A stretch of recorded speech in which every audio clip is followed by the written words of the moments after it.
I'm happy to be with you for our 5th visit, and our subject is a pleasing personality. Your personality determines whether people are attracted to you or shy away from you. It is the show window in which you display your character to the world, and it is the one thing which distinguishes you from all other human beings. It is your trademark by which people recognize you, and it is the thing which determines your success or failure in selling yourself through life.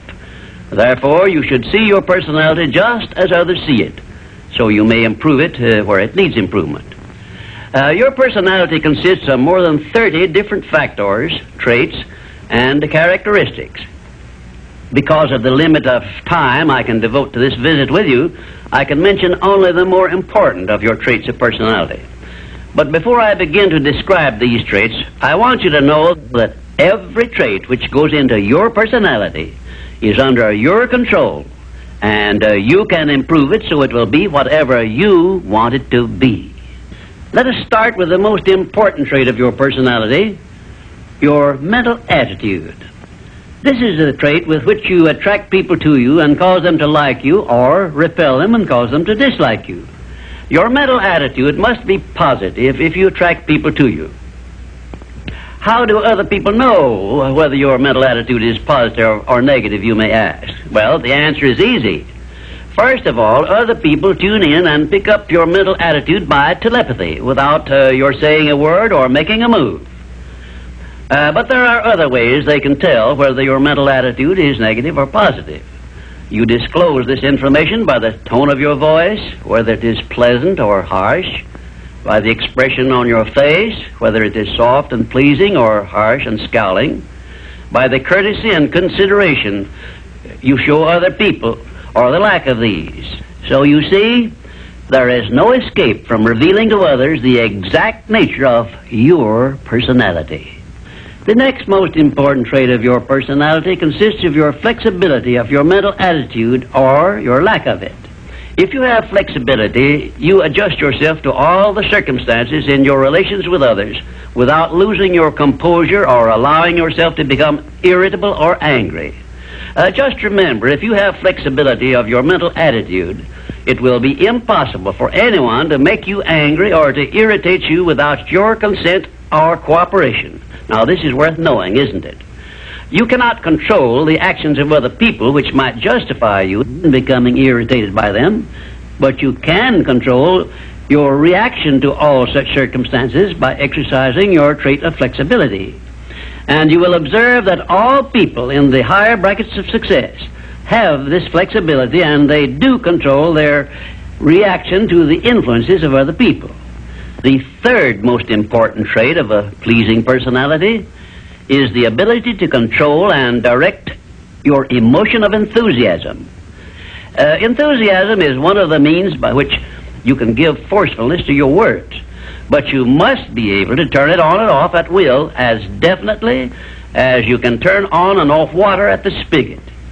Uncontrolled enthusiasm often makes people boresome. It also may open wide the window to one's mind through which other people may enter and influence one in ways he does not wish to be influenced. The fourth most important trait of a pleasing personality is a sincerity of purpose. The person who is not sincere in all relationships with others is soon detected and rejected, because no one is attracted to the person who thus endeavors to deceive others. Sincerity is one quality of character which cannot be successfully faked, not even by the most astute rascal or the most efficient actor, because insincerity evermore carries with it some warning sign which other people recognize. You have only to go back into your own experience with insincere people to prove the truth of what I have stated. There are 26 other important traits which give one a pleasing personality, but I do not have time to give them to you in this visit. Now let us turn our attention to some of the common habits which destroy a pleasing personality. Please check yourself as I describe these negative habits, and you may make discoveries about yourself sufficient to enable you to rebuild your entire personality so it will become a master salesman in your behalf. 1. One of the most destructive habits which make one's personality objectionable is that of breaking in and running away with the conversation when others are speaking. And 2, sarcasm, expressed by insinuations and wisecracks which are not so wise, is near the head of the list of habits which give one a negative personality.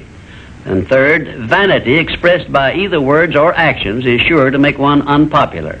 And 4, indifference in listening while others are speaking is sure to be noticed and resented.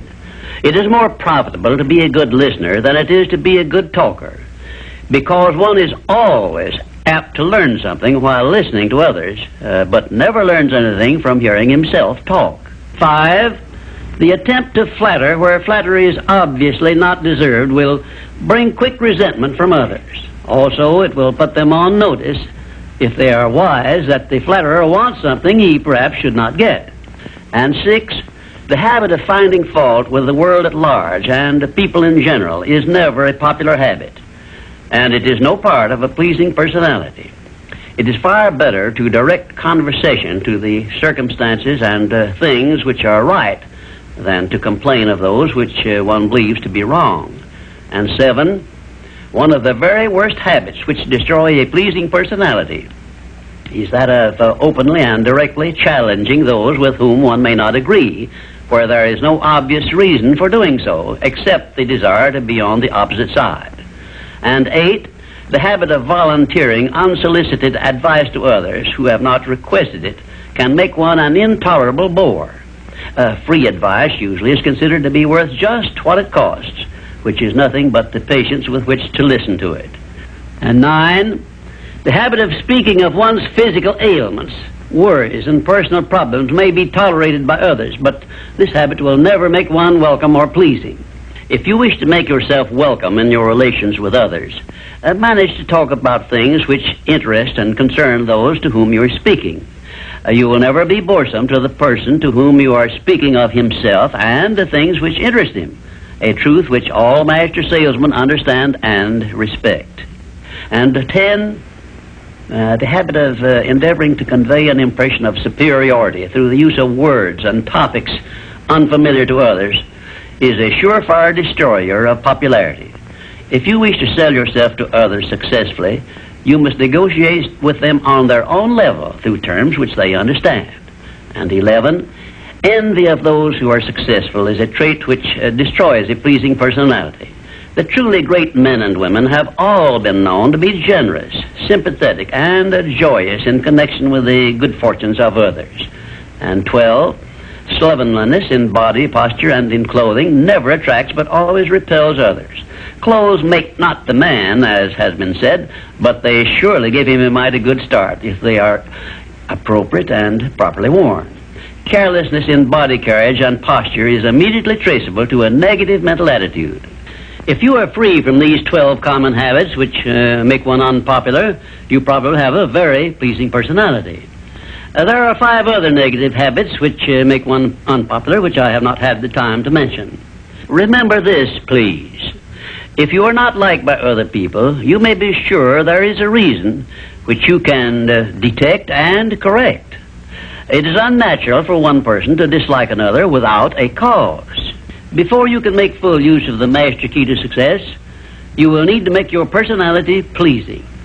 This will require courage on your part and honesty with yourself. A pleasing personality stands near the head of the list of assets which make one truly rich. I was impressed with this truth many years ago when I heard Andrew Carnegie say that he paid his right-hand mastermind ally, Charles M. Schwab, $75,000 a year for the services he rendered directly. But he often gave Mr. Schwab a bonus at the end of the year of $1 million for the influence he exerted on his associate workers because of his pleasing personality. You see, therefore, Andrew Carnegie, who has been said to have been the greatest judge of men this nation has ever known, placed a value on a pleasing personality of more than 10 times as much as he valued the personal services of his right-hand man. Perhaps this will give you a clue that may help you up the market value of your personality. And now, until we meet again, may I wish you health, wealth, and peace of mind.